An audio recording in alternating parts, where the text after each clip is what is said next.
Hello, this is Unlimited Splash, where we get better at Magic together through a new draft every day, and today I'm continuing my quest for 20 play-in points. Play-in points are the currency for qualifier play-in events, which are the first step on the ladder to the Arena Championships tournament. And you get play-in points by going perfect 3-0 in a traditional draft. Another motivation for me to play traditional drafts right now is that I currently have about a 78% match win rate in traditional drafts, which would put me at about number 34 in the world on the 17 lands leaderboard for this event type. But I actually need, I think, 6 more match wins to be eligible for the ranking. So I'm hoping to win 6 matches while keeping my win rate high so that I can keep my spot in the top few dozen and be officially on that leaderboard. So let's hope we open something awesome. All right, pack one, pick one. We have one of the top rares in the format. That is Tristan's Command. This card is absolutely nuts. You can copy an elf you control, bring back 2 cards from your graveyard, destroy target creature or enchantment, or overrun your creatures. And in fact, you actually get to do 2 of those things, and it's an elf, so it puts an extra elf in your graveyard for things that care about that. I am absolutely snapping up this Tristan's Command. Of course, we will not get married to this pack one, pick one gold tribal card. If the person to our right is an elves, then we're not going to be able to stick with it, but it is absolutely worth speculating on, and then we'll just dip our toe in and see if elves is open. We also have an Omni Changeling in the pack, which I really respect, a super strong blue card. Cards that we will probably not wheel are Bogsliv's Embrace and Scarblade Scout, although if we wheel one of them, that's quite wonderful. And Rooftop Percher is also a high performer that actually I do see pretty late in drafts. So I'm going to snap up this Tristan's Command, and I'm going to be very happy with that. In this pack, the best card by raw power might just be Blightrot, to be honest. Feel like I probably will just take that one. The uncommons are nothing to write home about. I do think Shadow Urchin, it can be good in a Blight deck. The thing is, it is a okay stat line, 3/4 for 3. When it attacks, you blight 1 though, so when it starts attacking, you are shrinking this creature or another creature. And then if you're blighting a bunch onto your creatures, then whenever a creature dies, you do get some reimbursement of being able to play extra cards, but you really have to be in a deck that is blighting a lot in order to make that happen. This is a card that kind of demands a combo. Blightrot, though, is just an inherently powerful removal spell, and I think I'll just take it because, honestly, with A or A+ bomb like Tristan's Command, you're just hoping to get to run it. We really do not want to totally tunnel vision, though, on that pack one, pick one. So I am definitely tempted by this Omni Changeling here, which is a extremely good blue card in my view. It just copies the best creature on the battlefield, but importantly, it has Convoke, and it keeps Changeling, which does lead to some pretty interesting interactions. But we also have several good commons. So Blightrot is another copy of a solid removal spell. Flamekin Guildweaver is actually one of the best commons in the set, specifically because it goes so well in the elementals deck, but it's not a pull into elementals necessarily. Dawn's-Light Archer is fine. I think I may actually be on Lissalina Informant. I think I like Tristan's Command enough that I'm between Lissalina Informant and Blightrot, and I actually think I'm just going to take Lissalina Informant. If I'm in the Elves deck, I cannot get enough of this card. It's super synergistic. But it is definitely an open question whether we're in the Elves deck, especially after looking at this pack. So Pummeler for Hire is fine. It is fine. It is slightly understated, but it just comes with a lot of abilities that help compensate for that. I would say the most inherently powerful card in the pack is Reaping Willow. There are so many games where I am beating down against the opponent, and then they resolve a Reaping Willow, and then suddenly I just feel totally helpless to push any more damage. Triple black is tough though, so playing this outside of black-white, you do have to be careful about your mana. Having said that, I'm just going to take the Reaping Willow. We definitely do not know that we are in the Elves lane, and it would go in any deck that is also playing Blightrot. Well, not necessarily. Blightrot would go in any deck that's playing Reaping Willow, at least. Here we see multiple fantastic green cards. I really like Lissalina Informant. I liked this as Wary Wayfinder, I think, in March of Machines. I especially like it when it's an elf, and elves is the best archetype in the format, more or less. So happy to just snap up a Lissalina Informant. Blossoming Defense is also totally sweet. Very possible that this is the pick here, but I tend to just want to stack up on creatures, especially synergistic creatures in this set. And seeing a Lissalina Informant here reassures me that, hey, maybe we can actually play elves and get to run our Tristan's Command after all.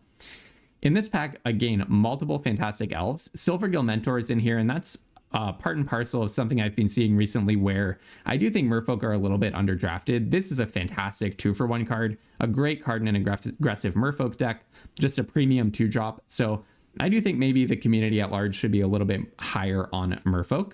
But here we have a choice between, I would say, another Blightrot and a Safe-Right Cavalry. I'm just going to take the Safe-Right Cavalry. It's an elf, and I think I'm now in a position to cut elves and get rewarded pack 2. We are also seeing a Moonglove Extractor, and with the Blightrot there, I actually think we're getting good signals now that elves are open, even if we had not taken that pack 1 pick 1 Tristan's Command. We're also getting very crystal clear signals that Merfolk are open.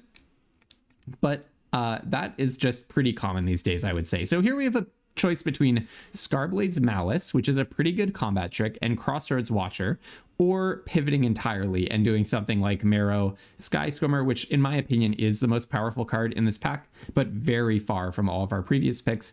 And I think I'm just going to take Crossroads Watcher here, just on the heuristic that in a mid-rangey beatdown deck, a creature, a respectable creature, is just going to be a whole lot better than a combat trick, or a whole lot less replaceable, let's say. What a lot of people are saying about this set is that your non-creature slots are very, very valuable, and you want to be sparing with how you use them. Here, I could take Evolving Wilds to potentially smooth out my future mana, but we're actually playing a best-of-3 match, which makes me think that requiting Hex is important. For example, you could side this in against someone who plays a Figure of Fable or something, a really cracked 1 or 2 drop. And here, I correctly called that Rooftop Percher could very well wheel. I'm shocked to see Scarblade Scout wheeling. This is a premium elf. It's synergistic with the elf graveyard effects, and it is an elf itself that has a pretty good stat line. 2/2 for 2 with lifelink is already fine. Here I'm going to very happily take, so I'm shocked that this wheeled, and it really makes me feel like elves is an open lane for us.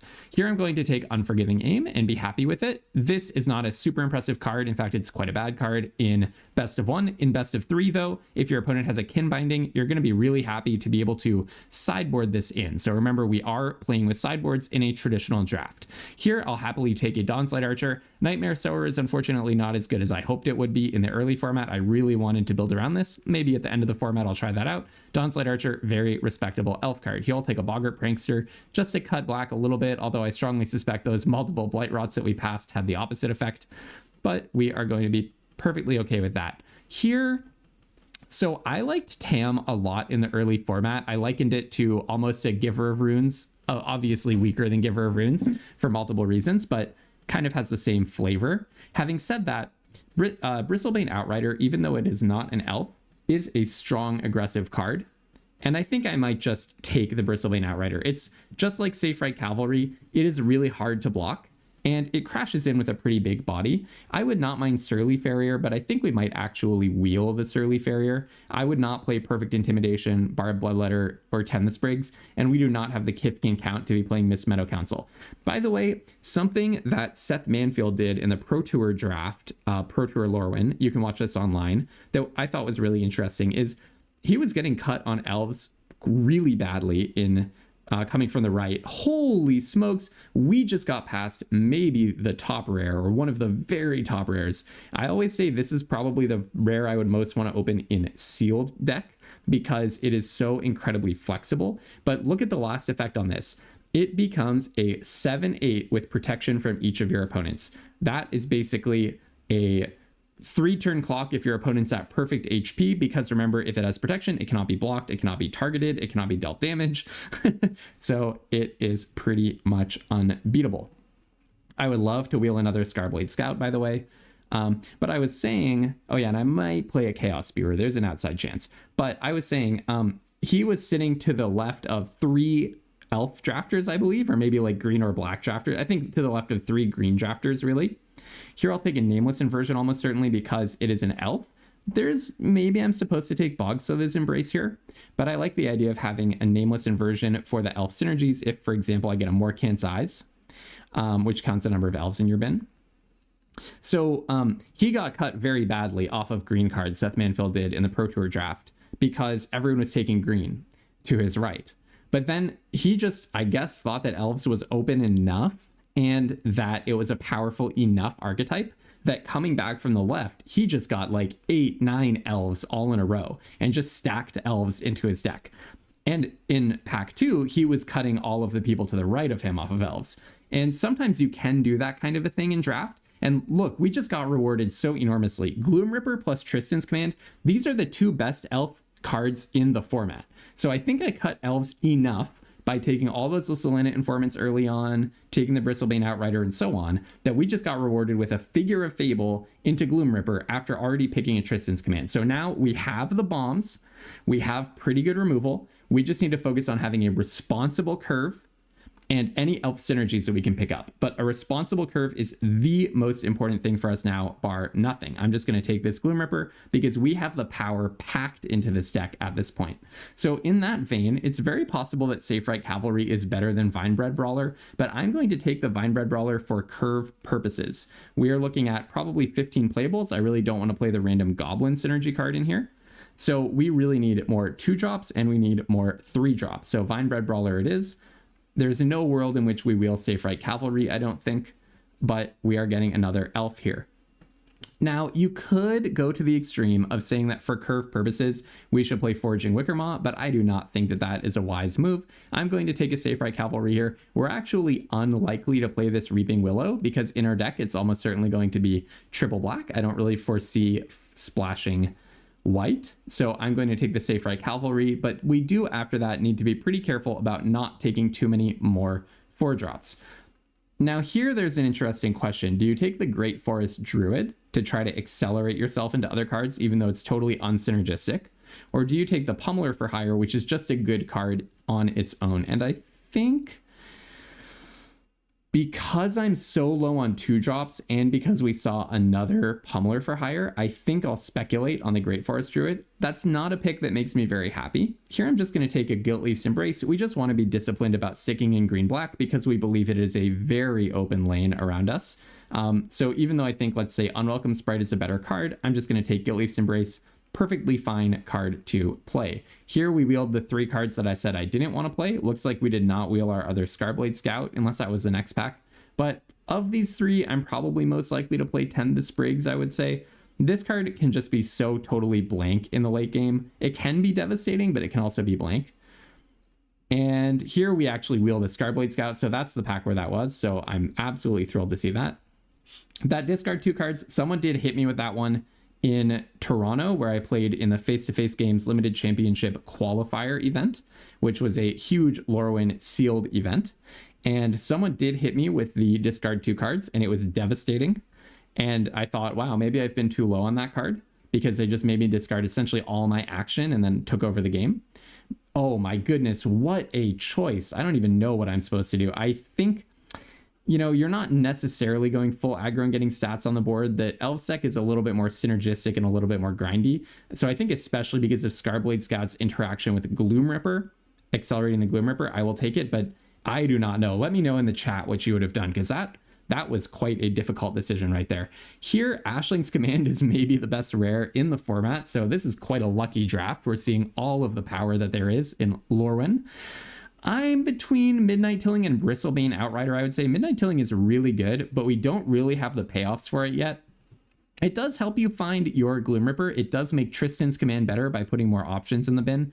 I think I'll take the Midnight Tilling. It's also just a good card inherently. It's really good because of the synergy, but it's not a bad effect to look at 4 cards and pick the best one. So I think I'll take the Midnight Tilling rather than another Bristlebane Outrider. Again, let me know in the comments what you would have done. That was a tough decision as well. Here, I don't think I'd take another Midnight Tilling. My non-creature stack is looking pretty enormous, and I still don't have Morkant's Eyes, which is actually the main payoff for Midnight Tilling. So I think I'll just take a Surly Farrier on the theory that I definitely need to play a certain number of 2-drops. Almost certainly I'm not playing this Great Forest Druid. So I think I'll just take the Surly Farrier. Not a great pickup for me. It's very possible, though, that we actually wheel Midnight Tilling in this situation, and having 6 2-drops, I think, is pretty much the bare minimum. Lissalin and Dignitary is going to help me out here. I actually wouldn't hate playing a Graveshifter. I don't want to play Tend Briggs, but Lissalin and Dignitary is going to be really good. And it does give me another reason to be doing the Midnight Tilling, the Scarblade Scout, and so on, because Lissalin and Dignitary does need an elf card in your graveyard. So I'll snap that one up. And hey, maybe we'll wheel Gangly Stompling, Graveshifter, Mischievous Seekling. Wow, we could have had 3 Omni Changelings. That would have been a fun draft, but I have no regrets whatsoever about the lane that I'm in. Although now suddenly we're weirdly not seeing a lot of elves, which I didn't anticipate because I think I cut pretty much every single elf in pack 2. But maybe the person next to us took that as an excuse to jump into elves for unknown reasons, but that's okay. I'll just take a Moonglow Extractor. It's technically an elf. I'd rather have it than a Mischievous Sneakling just for pure power reasons. Plus I have enough cards like Gillief's Embrace, Requiting Hex, Nameless Inversion, Blightrot that would let it attack in, and I really don't want to play this Crossroads Watcher if I can help it. Here, I'm between Blossoming Defense and Lissalin Informant. And looking at the number of non-creatures that I have, look, I'm not going to main deck Unforgiving Aim, but looking at that, I think I'll take the Lissalin Informant. If I can get one more good 2-drop, I'll probably cut Surly Farrier next, because it is not even an elf. And here we get Soak Grove Guide, perfectly happy with that. That's one of the synergistic cards with Midnight Tilling. It's not that great a card on its own, but it's very possible that I play it instead of, let's say, Surly Farrier. Makes my curve actually look a little bit more reasonable because the black deck, the Elves deck rather, should really be a kind of a grindy deck. You are not obsessed with playing just random Grizzly Bear 2/2 for 2s, and Surly Farrier doesn't do that much for me. Here I'll happily take a Midnight Tilling. Maybe I do not main deck Requiting Hex and I main deck 2 Midnight Tillings. That's very possible. Would love to have seen a Morkant's Eyes, but unfortunately it looks like either one was not opened or it just did not make it to us in this draft, which is a little bit too bad. All right, here we get probably Scarblade's Malice is the best card here. Chitinous Graspling is a very bad card, understated 3/4. Reach turns out to be important in this set. So actually, do I take the Chitinous Graspling to sideboard in? I actually kind of like that idea. If someone has a bunch of flyers, in Best-of-3, it would be nice to be able to sideboard in the Chitinous Graspling. Look, we're seeing the Merfolk Lord at the very end. Merfolk is way more open than it should be in general, in my opinion. I think you can up your win rate by playing Merfolk a little bit more. I'll just put that out there. A third Midnight Tilling, yeah, maybe I shouldn't have taken that second Midnight Tilling because I was so confident that another one would be coming around. We already have an anti-sentence, so I'll probably just put this in the sideboard. We don't have a lot of synergy with it. Here we can just snap up a Mischievous Seekling. Sundappled Sovereign is not bad. Vile Boggart is mainly for an extremely aggressive Goblins deck, I would say. It's a nice card to blight onto. Riverguard's Reflexes, I think, is a slightly underrated card, by the way. Because it untaps a creature, it can be a total blowout. You just have to be creative about tricking your opponent with it. Okay, so in the end, we managed to get an elf deck with Tristan's Command, Gloomripper, and Figure of Fable, and a ton of elf density. I'm a little bit sad about missing Morkant's Eyes. I was really hoping that one of those would come through at some point. But hey, I really cannot complain about this deck. It's full of bombs, and I think it gives us a really good chance to maintain our nearly 80% win rate and pick up the next 2 play-in points for the Arena Championship Qualifier play-in. Let's go on to game number 1. All right, I will be on the play for sure. Don't be too weirded out if my video and audio just changed a little bit. I had to step away last time right after drafting the deck, so I'm back now to finish it up. Okay, so pretty good hand. Hopefully Lissalin Informant finds me the lands that I need for my hand to really go off. Triple Lissalin Informant is pretty funny. So I guess even if I'm stuck on 2 lands, then I'm okay, but there's my 3rd land showing up. And hopefully with this start, it won't be too hard to find a 4th. I'm just gonna, obviously I should just crack in, but kind of feel like doing that before I show them what I've got going on, aka another Lissalin Informant. And by the way, there's more where this came from. And into a land, smooth as butter, very nice. So next turn we're playing Safe Right Cavalry. If given the opportunity to trade, I will. Bridget's a good one, but we do have Tristan's Command for that. It's a particularly good one because it does hold back my Lissalin Informants. But Safe Right Cavalry makes that no longer true, right? Because of the threat of activation, if they block a 1/1 against Lissalin Informant, then I could always pump that Lissalin Informant. And I don't have to actually be able to pump both of them for that to work. Island of Solitude on that is a little bit not ideal for them because obviously I can still activate its ability. So I have two options here. One is to just develop my board. The other is to crack in with the Lissalina Informants. I kind of want to develop the board, partly because it would be nice to have one more good target for copying with Tristan's command. Obviously, it would be fine to copy the Safe Right Cavalry, but the thing is I can't do that if they actually keep up 2 mana. I can, but like then they could just exile Safe Right Cavalry in response. They are completely stuck as well, so not to boast or anything, but seems like a good idea to just develop my board position as much as possible. Not to take advantage of anyone's bad fortune here, but you know, you do have to make decisions like that if you want to win games. All right, do not mind them spending their turn activating that. That means they really are quite stuck. Now the question is, do I even show them Tristan's command?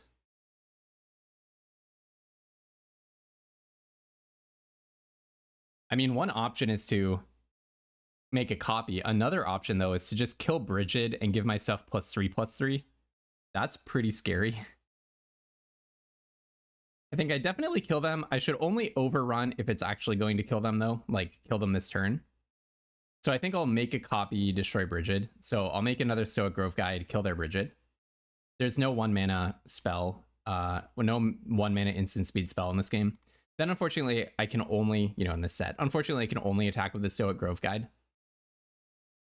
So they are holding back my Lissalina Informants very nicely.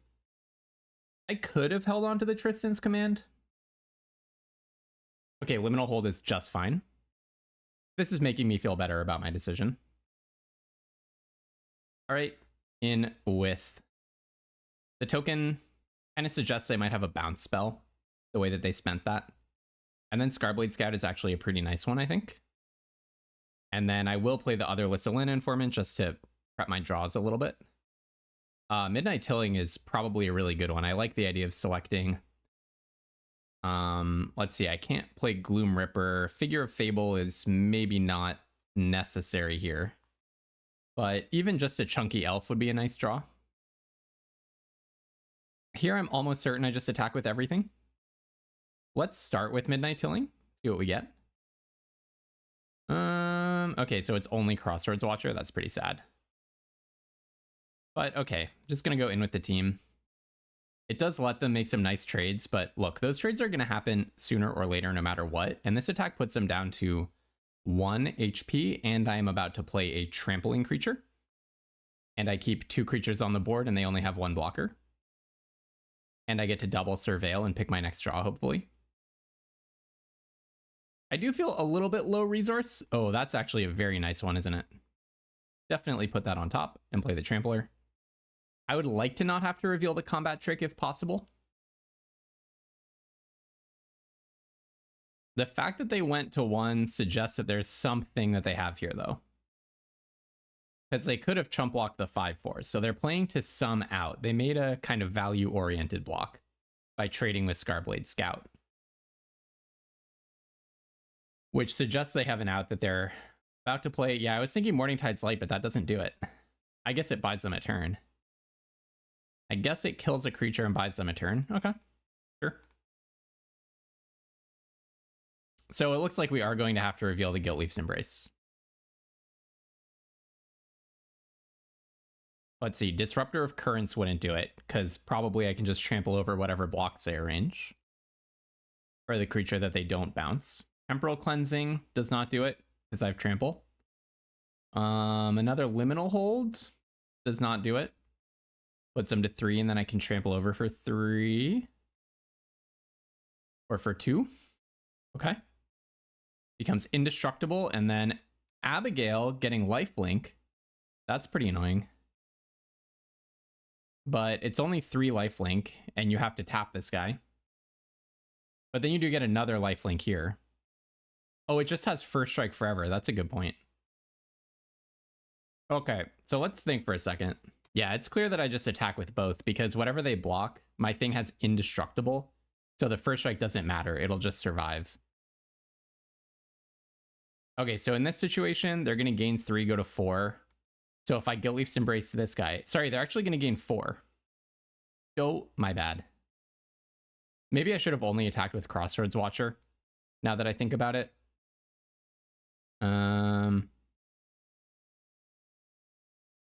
Might have been a little bit unnecessary to give away the Lissalina Informant there. I don't have a kill, do I? I can deal 4. Yeah, if I could have played my Bristlebane Outrider before combat, that actually would have worked, but okay. So Trample and Indestructible, you gain 4. The Bird and Stoneback dies. I Surveil 1, put that in the bin. Trample over for 2, put you to 3. You have a 1/1 lifelinker. Not nothing. Wow, they're really doing very well against my deck. But I will say, my deck is not like the overall dream deck. Like, I don't know, Crossroads Watcher is a little bit random, for example. The rest of the cards are pretty sweet. But like Midnight Tilling doesn't have the main payoff for it, which is more can size. Wow. This person is just surviving and surviving and surviving. Okay. Well, Gloom Ripper is a nice finisher. Yeah, what's good about my deck is the bomb quality. So, target this creature. Yeah, so without Gloom Ripper, I still was going to attack, force the block, and trample over for 1. Definitely I cut Guiltleaf's Embrace now. Unforgiving Aim might be a good one. Unforgiving Aim, or maybe I just play Chitinous Graspling, honestly. Not a great card in a vacuum, but against Abigail, it's probably a nice one to have. Is there any point in Requiting Hex? I don't think so.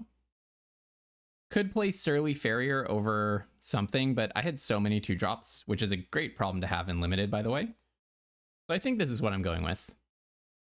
Okay, I decided to go with the 3-mana destroy target creature with flying or destroy target enchantment or make it 2/2 with that spell because they also showed me that they have pacifism. So if I time it correctly, when they don't have the 2-up to just remove the creature in response, it could be a way of unlocking one of my creatures. All right, Timid Shield Bearer. I'll probably just start with a Lissalina Informant, get to pick my next draw. Oh yeah, that's a pretty nice next draw. I'm glad I didn't play Scarblade Scout. Oh well, Tristan's Command would have helped with that. If I had milled my Figure of Fable, I could return it. I think I'll just take this one. I'm not in any particular rush, so I will play. Do I play the Scarblade Scout, or do I just save mana for Figure of Fable to level up? Yeah, I play the Scarblade Scout for sure. Unfortunately, I don't have that much graveyard payoff, but okay, that gives me 1 nice target for Tristan's Command. And I think I can play a little bit. I mean, attacking with the 3/1 doesn't really make sense because they get a 4-point life swing out of the Prideful Feastling next turn. Well, my opponent's having some nasty mana problems, aren't they? So I could play Bristlebane Outrider. I kind of just want to double level up my Figure of Fable, to be honest. Or maybe I play... Yeah, no, Moonglove Extractor is not very good. Okay, maybe I play the Bristlebane Outrider here, actually. It's just a good card on this board. So first, let's see if it resolves, because they do have counter mana up right now. Okay, it does. Then I will attack with the Lissalina Informant. It's not a disaster if they have like Temporal Cleansing or something for the Outrider, and then they get to get an attack in with Prideful Feastling. And then next turn, I really want to level up Figure of Fable twice. Because the turn after that, I'm threatening turning it into a 7/8 protection from everything Progenitus, massive evil guy. And that feels pretty appealing to me. Liminal Hold. So that's another good reason, by the way, to play the Enchantment Destruction. But I will also say Tristan's Command is some very nice Enchantment Destruction. Okay, so I'll start with Moonglove Extractor. That levels up my Bristlebane Outrider. It cannot be blocked. And I'll just attack with probably just the Bristlebane Outrider for 5.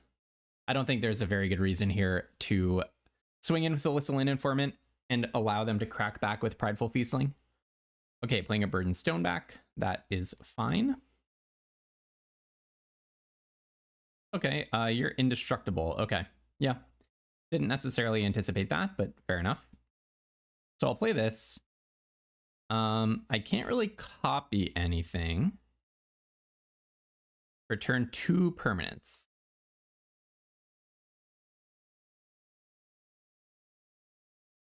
So for example, I could destroy the enchantment, give all my stuff +3/+3, and I'm crashing in for like a lot. It doesn't kill them yet. Okay, I think it's a 24 damage attack. This would be 5. This would be 5, 6, 7, 8, 9, 10, 11, 12, 13, 14, 15, 16, 17, 18, 21, 24. Yeah, let's just do that. It's going to force some pretty ugly blocks. So destroy target enchantment. Do I even destroy the enchantment? Yeah, because it's essentially worth an extra 2 damage.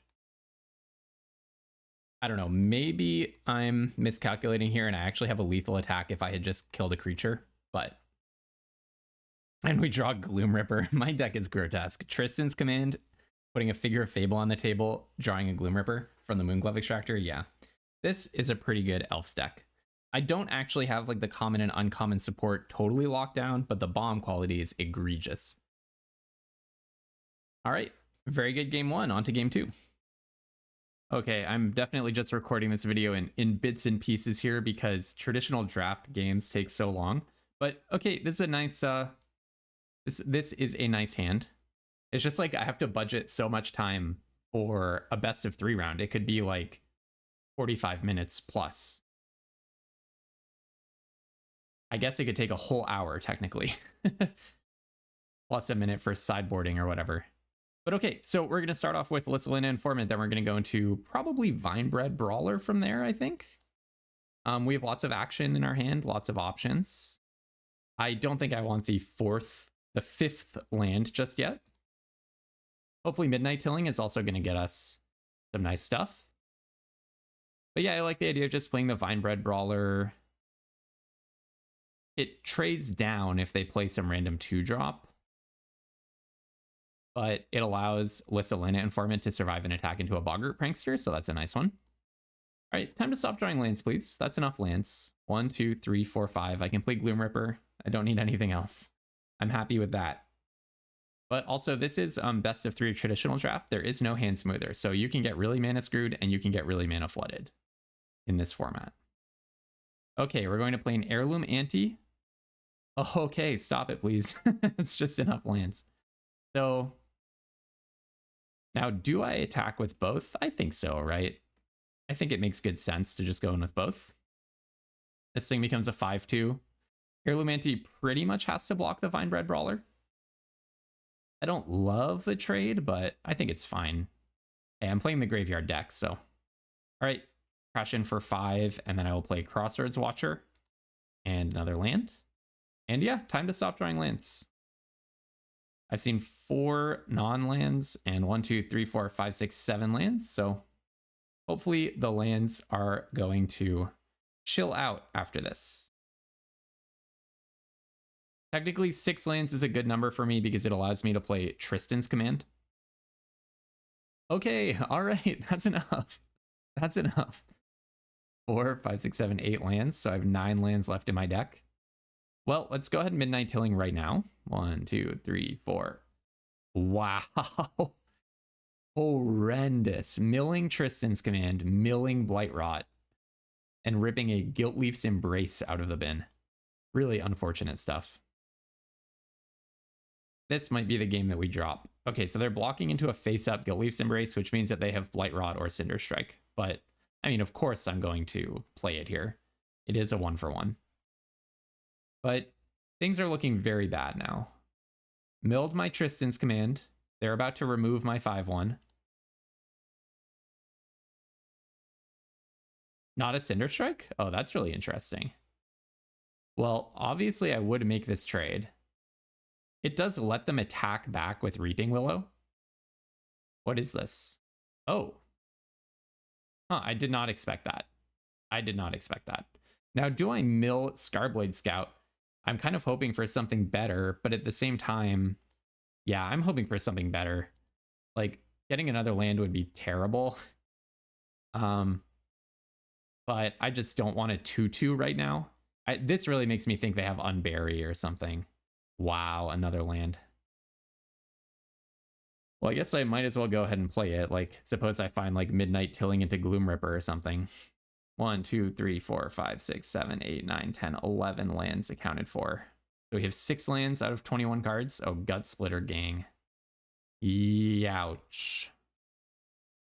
Youch. And then they're going to kill Lissalina Informant. Uh-oh. Oh yeah, also having more lands helps in case I draw a Figure of Fable. 1, 2, 3. So with 1 more green, I could level Figure of Fable. I could do the first 2 levels, play it and do the first 2 levels in one go. Now they have a 5/5, a must answer 5/5. Well, I'll go ahead and play this. It can do combat with Gut Splitter Gang. It can also outrace Gut Splitter Gang. But they might just have a Cinder Strike or something here.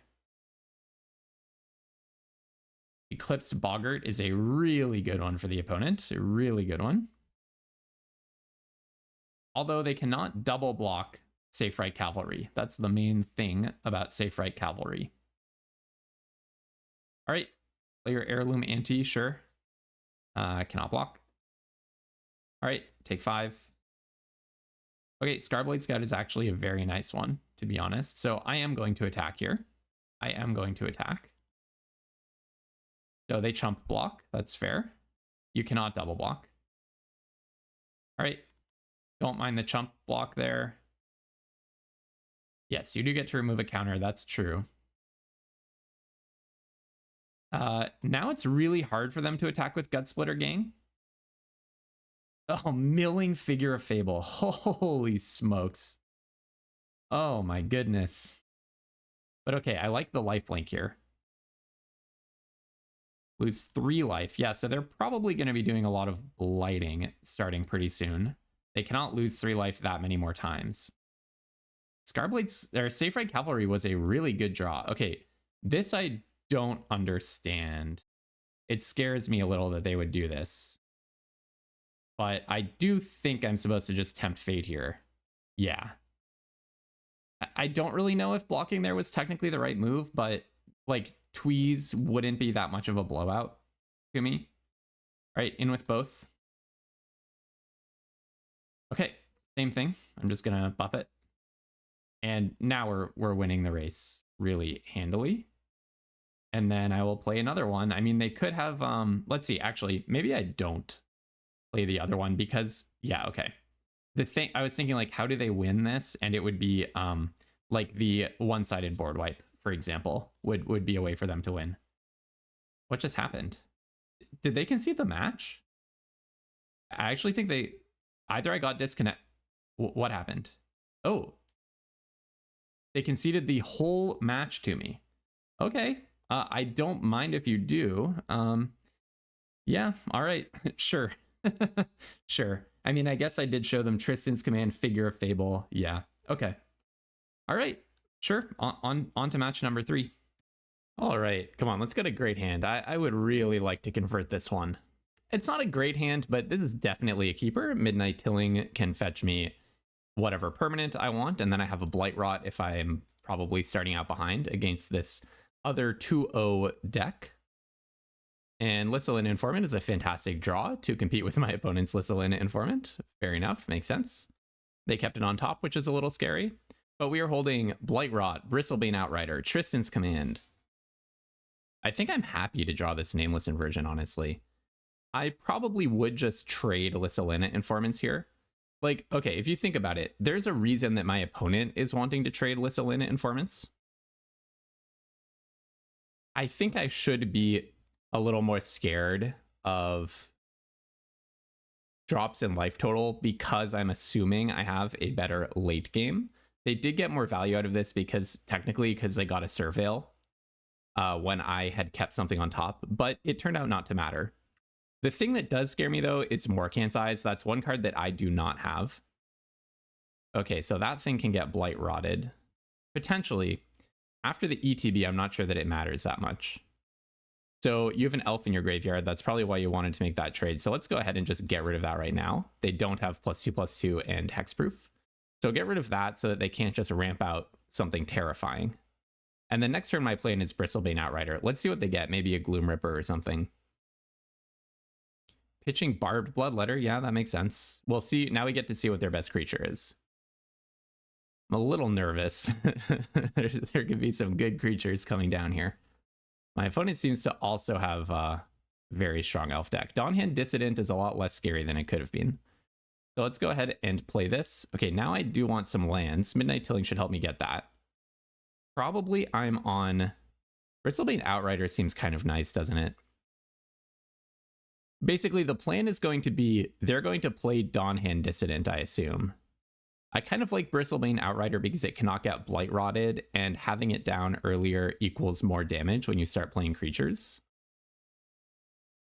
So, yeah, I'll probably play it, but I would say my hope in the turn after is actually Midnight Tilling plus Blight Rot to get rid of their Dawnhand Dissident. There's a reason that they wanted this Dawnhand Dissident. Pitiless Fists. That does not kill my guy.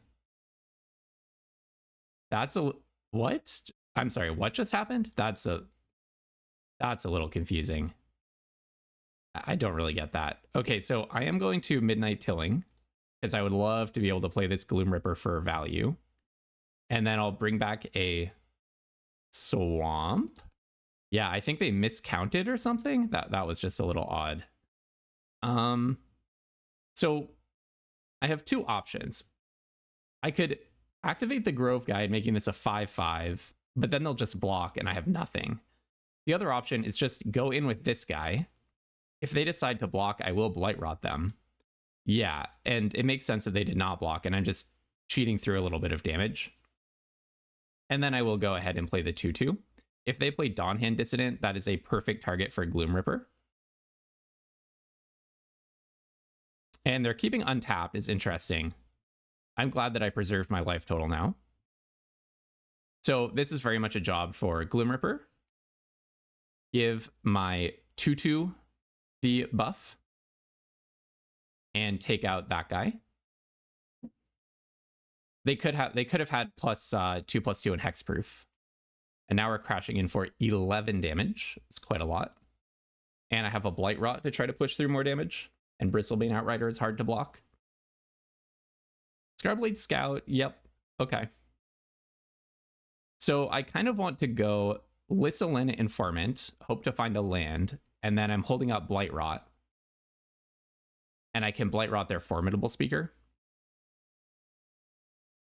Definitely put Scarblade Scout in the bin. Now, the thing is, I don't think I want to attack with Gloom Ripper and the 2/2, because suppose they block with Formidable Speaker. They block the... Actually, it's almost pushing lethal. So the thing I'm worried about here, and let's think carefully about this line. We have a big clock. So if I attack with all three, Formidable Speaker could block the Gloom Ripper. And then Scarblade Scout blocks the 2/2, putting them up to 8, taking 5 and putting them down to 3. I Blight Rot Formidable Speaker, and then they give it some buff. But I don't actually think that they have a combat trick here. So then they're at 3, and then every attacker is lethal. Okay, I actually think I do risk the Gloom Ripper in combat then. Because I also don't think that they have a pump spell. Okay, here I think I'm actually just going to let this resolve. Well, first let's just let damage happen. Okay, perfect. All right, there we go. So we got the trick out of their hand, and then we get a 2-for-1. And they do not get their lifelink. Very good. So that worked out nicely. All right. Oh, I really want to convert this after the number of different days on which I've played games in this same event. I really want to turn this into some play-in points, please. Yeah, I don't really see any boarding to do, to be honest. So just ship it in. Like, a common thing is, I don't know, if I see a 1/3, I'll side out Moonglove Extractor or some of these weaker cards. Maybe the 3/3 Trampler is not so good when they have Lissalina Informant. I don't really have an amazing switch for it. Oh, now this is a hand. This is what I'm talking about. Lissalina Dignitary ramping me into activating my Figure of Fable. That's pretty sweet. Yep, that's a keeper. Too bad I'm on the draw. I don't think I even saw a removal spell from them. I don't think we saw a single removal spell, right? Just combat tricks. And there's no nameless inversion yet. Is there any risk in attacking? Yeah, they could have Mischievous Sneakling, so let's not attack. Although if they have Mischievous Sneakling, I can turn this guy... Hold on. If they have Mischievous Sneakling, I could just turn this guy into a 2/3. Right. So I actually do attack. Yeah. Yeah, that's the amazing thing about Figure of Fable. So let's behold an elf. I will behold Vinebred Brawler because that's what I'm most likely to play next turn. Do you have Nameless Inversion? If you have it now, you will play it. Okay. All right. They don't have it. They could have Blight Rot, though. All right. That's not a Blight Rot. Okay. So honestly, I think I just want to play the Vinebred Brawler. I mean, I could do this whole Guiltleaf's Embrace thing.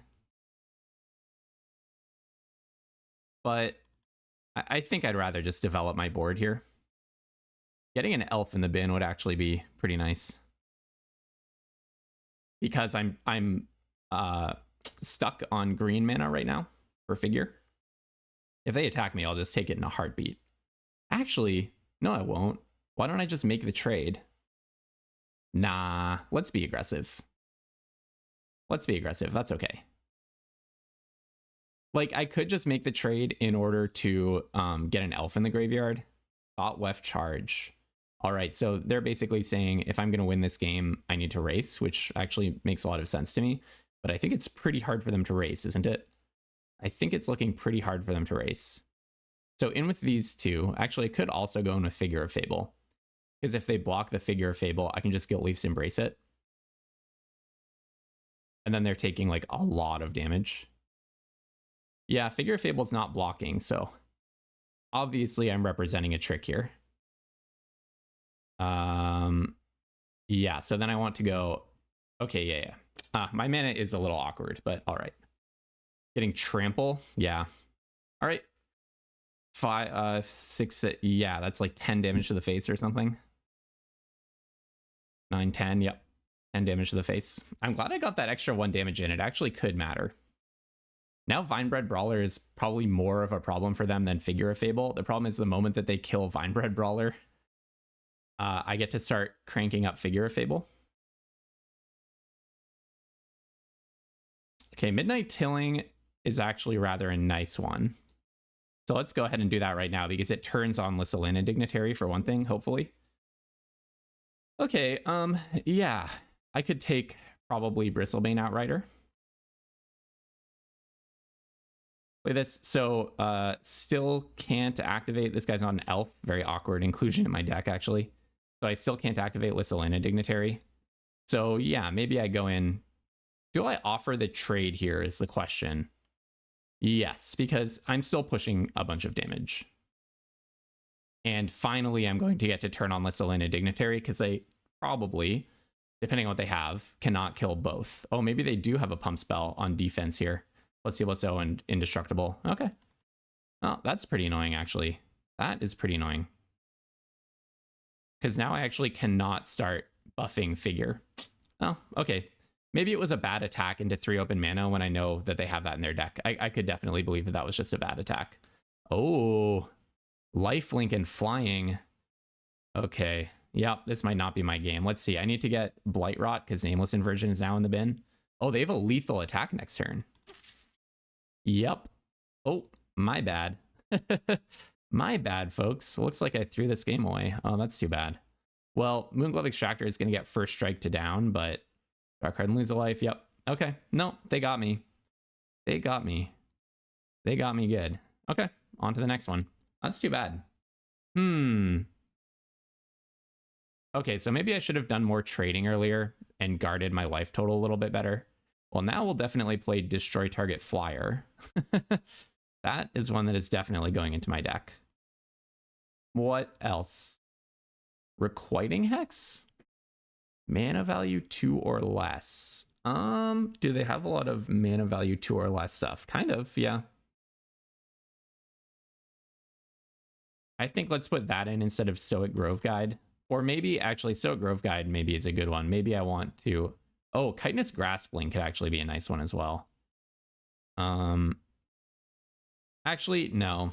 It's not a nice one because their stuff gets first strike. Although maybe it is just better for me than Crossroads Watcher. It holds back a lot of their stuff, actually, because they have so many Lissalina informants. All right. Hopefully this goes better for me. Yeah, I guess I shouldn't have... I guess maybe going all the way back, I should have just blocked their 3/3 Trampler when they attacked for 1 million. Well, that's not going to be a keep. Oh, no. Are you kidding me? This is how I go down? Please, no. Well, I'm not going to Malta 5. I'm just not going to Malta 5 here, so I'll keep this. Probably will put back whichever one of these we would less like to have. Maybe Bristlebane Outrider is a bit weaker against them. Oh, this is brutal. Please don't let me go down like this. Losing to that Abigail play. Oh, man. Just don't mill 2 forests here, please. Just don't mill any forests. No! Forest right on the top. Yep, okay. I'm very, very likely to lose this game now. If I draw forest next turn, maybe I can do it.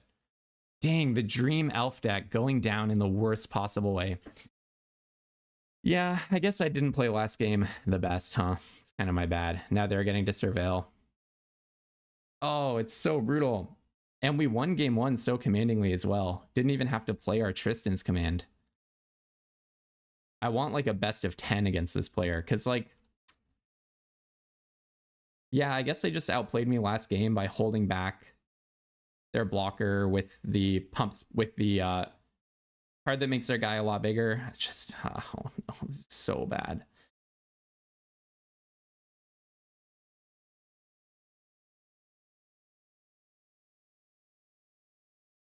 Oh, it's just so bad.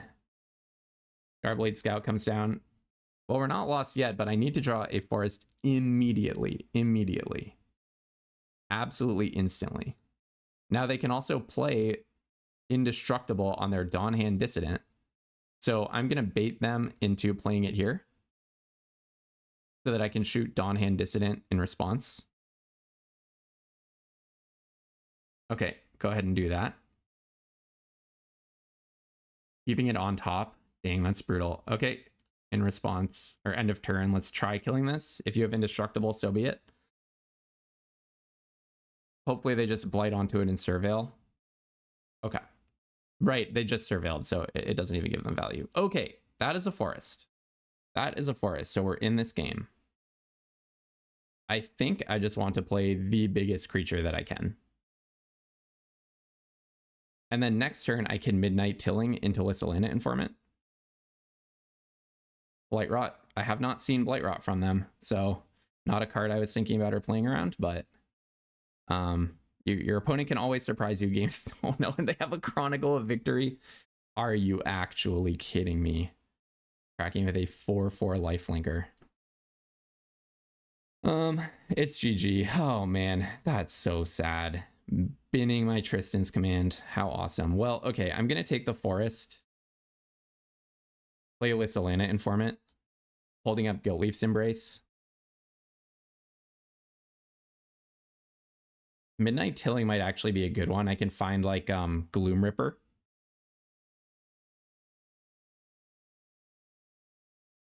Ugh, what a heartbreaker. They don't even have like Morcant's Eyes, which is what I was afraid of.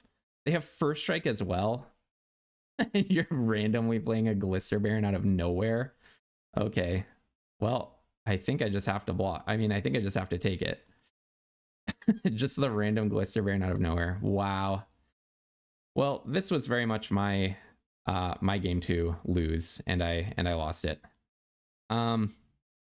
There's nothing to do here, right? I mean, I guess I play this for the chump block, but their things also randomly have trample. Yeah, it was just that game 2. I just needed to play tighter game 2. I guess setting things up so that I blocked into open mana or attacked into open mana was like really bad for me. The other moment that feels bad is dropping down to 13 HP. I just thought like there's a reason that they're trading, and I have a really like strong counterplay in terms of attacking for myself. So they, yeah, I mean, now they're just going to trample me down. There it goes, Gloom Ripper, the card that I was hoping for. I mean, the other thing is like getting choked on green mana meant that my Figure of Fable couldn't get activated. If I could have activated it, then that would have been something else. This deck could have so easily gone 3-0, but maybe I should have kept that first hand as well. I don't know. What did I have? Like two forests and a midnight tilling or something. I had 5 lands, but 1 forest and a midnight tilling, and that was it, or 6 lands. So painful to lose gems and not hit play-in points on this run. Feeling terrible about that. So I'll be drafting tomorrow and trying to get better tomorrow than I am today. And hopefully we can just convert decks like this in the future. I mean, this was other than not having Morkan size, this was the dream elf deck. Tristan's Command, Gloom Ripper, Figure of Fable, and then just tons of common level card quality. We had good removal. We had Scarblade Scout. We had Lissalin Informant. We had the double Midnight Tilling to find our bombs. We had a bunch of the better, more expensive elves with Safe Right Cavalry. We had Lissalin and Dignitary is an awesome one for ramping into Figure. Just a fantastic deck all around. But I feel like with a bit of loose play in game 2 and then bad luck in game 3, I threw it all away. That can always happen. Magic is a game in variance, and there's skill involved in playing the games out as well as in drafting the deck. So got to practice and practice and practice. So tomorrow I'll be posting another draft and hopefully playing it a little bit tighter and a little bit better. Until tomorrow, have tons of fun playing Magic, and don't be afraid to splash.